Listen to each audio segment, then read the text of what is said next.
آئیے دیکھتے ہیں مفسرین کیا فرماتے ہیں۔ امام راضی رحمہ اللہ فرماتے ہیں کہ ساری دین کا نچوڑ دو باتوں میں ہے۔ نمبر 1 ترک منہیات، کہ آدمی گناہوں کو چھوڑے، اور اس کے طرف اشارہ ہے اس آیت میں، یا ایھا الذین آمنوا اتقوا اللہ، اے ایمان والو اللہ سے ڈرتے رہو، گناہوں کو چھوڑو، منہیات کو چھوڑو۔ اور دوسرا امر ہے مأمورات کو بجا لانا، وفیہ اشار بقولہ وابتغوا الیہ الوسیلۃ وجاہدوا فی سبیلہ، اور دوسرے امر کے طرف اس آیت میں اشارہ ہے، وابتغوا الیہ الوسیلہ، اللہ کے طرف قربت تلاش کرو، اور قربت یہ ہے وجاہدوا فی سبیلہ۔ اسی طرح اس کے علاوہ اور بھی بہت سارے مفسرین وہ فرماتے ہیں کہ وسیلہ سے مراد وسیلہ بالاعمال مراد ہے۔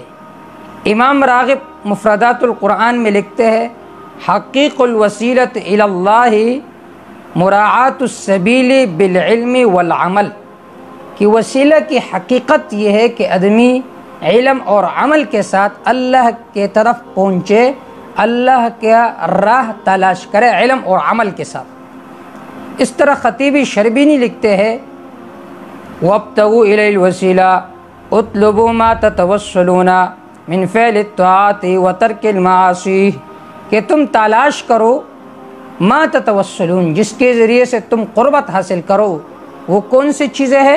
من فعل الطاعات، نیک اعمال کرو، وترک المعاصی، گناہوں کو چھوڑو۔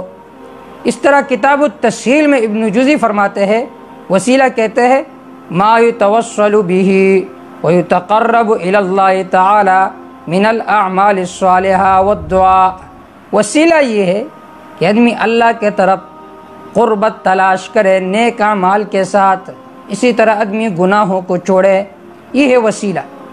روح المعانی میں ہے، وسیلہ بروزنی فعیلہ من فعل الطاعات وترک المعاصی، نیک اعمال کرو، وترک المعاصی، گناہوں کو چھوڑو، یہ ہے وسیلہ۔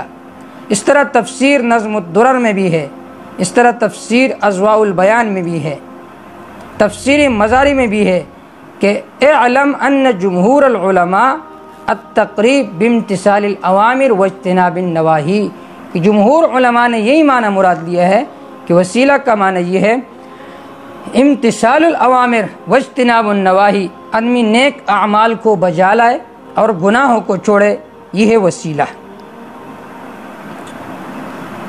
اب جو حضرات اس سے وسیلہ بالذوات الفاضلہ ثابت کرتے ہیں تو اس کی مثال ایسا ہی ہے جیسے استغاثۃ المحبوس من المحبوس۔ ایک آدمی خود قید میں ہے اور آپ جا کر اس سے کہتے ہیں کہ میری مدد کرو، تو وہ تمہاری مدد کیسے کرے گا؟ وہ تو خود جیل میں ہے، وہ تو خود دشمن کے پنجے میں ہے۔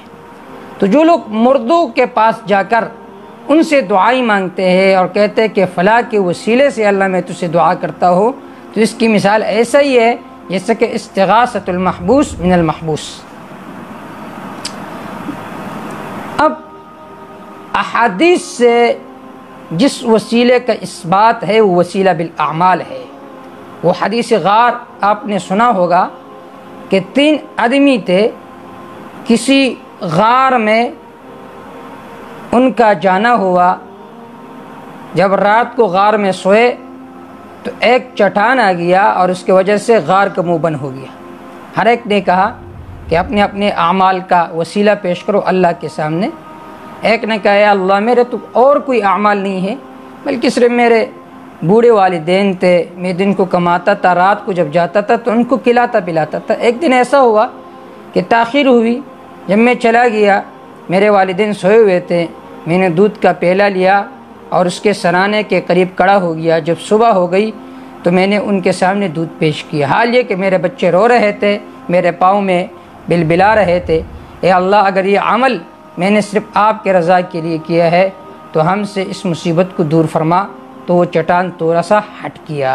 پھر دوسرے نے اپنا عمل پیش کیا، اے اللہ میرا کوئی عمل تو نہیں تھا لیکن ایک چچزاد بہن تھی، میں ان پر عاشق تھا، ایک مرتبہ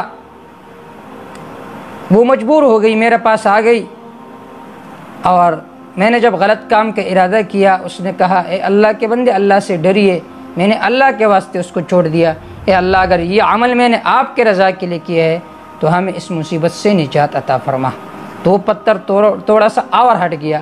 تیسرے نے سوال کیا اے اللہ میرے تو کوئی اعمال نہیں تھے، صرف ایک ہی عمل تھا، میں مالک تھا، میرے پاس مزدور کام کیا کرتے تھے، ایک مزدور نے کام کیا، اپنا اجرت نہیں لیا، چلا گیا۔